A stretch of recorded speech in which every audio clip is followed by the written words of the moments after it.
Hello friends, welcome back to English 24/7। आज day 4 में मैं आपका स्वागत करता हूं और आज हम बात करने जा रहे हैं सब्जेक्ट वर्ब अग्रीमेंट की।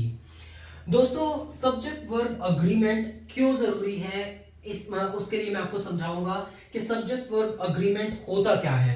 सब्जेक्ट वर्ब अग्रीमेंट, हम कोई अगर एक सेंटेंस लिखते हैं, उस सेंटेंस के इंपॉर्टेंट पार्ट्स हैं subject, verb, object and helping verbs and there are some other as well. वो हम बाद में बात करेंगे। लेकिन अगर मैं आपको एक सेंटेंस लिख के दिखाऊं,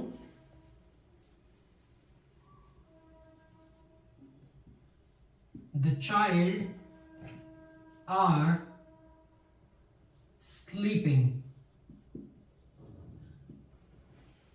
कुछ अजीब लगा आपको? प्रॉब्लम है, सब्जेक्ट और वर्ब अग्रीमेंट यहां पर नहीं है। चाइल्ड सिंगुलर वर्ब है, चाइल्ड सिंगुलर सब्जेक्ट है, इसीलिए हमें इसके साथ में सिंगुलर वर्ब भी यूज करना पड़ेगा। It can not be are, it would be is. The child is sleeping, तब ये सेंटेंस सही होता है। अगर हम प्लॉरल हमारे पास में सब्जेक्ट है, से फॉर द सेंटेंस, सेम अगर हम सेंटेंस को यूज करें और इसको प्लॉरल बना दें, द चिल्ड्रन आर स्लीपिंग।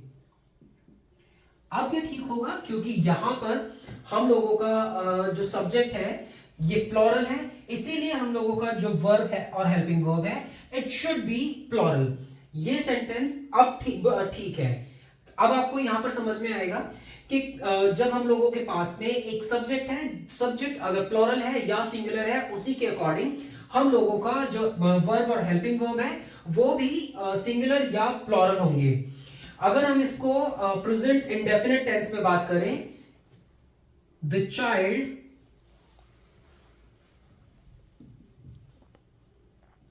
स्लीप्स।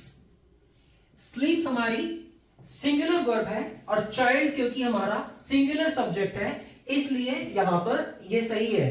लेकिन अगर ये हम लोगों का दोबारा अगर इसको हम प्लॉरल में बनाएं, द चिल्ड्रन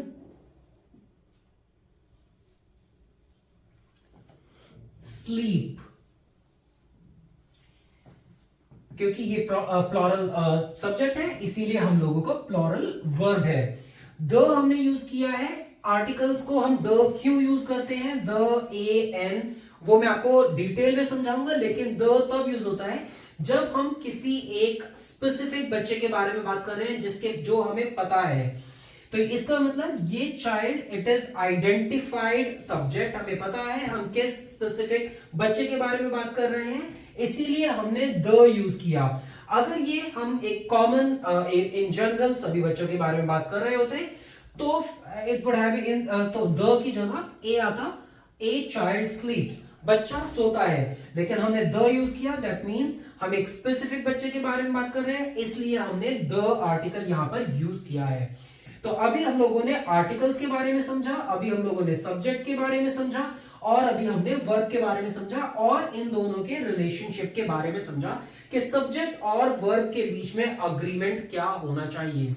स्टे ट्यून्ड, इस सब्जेक्ट वर्ब अग्रीमेंट के बारे में हम और एग्जांपल्स के साथ में और डिस्कस करेंगे क्योंकि it is a very important subject. Thank you so much for joining English 24/7। Stay tuned.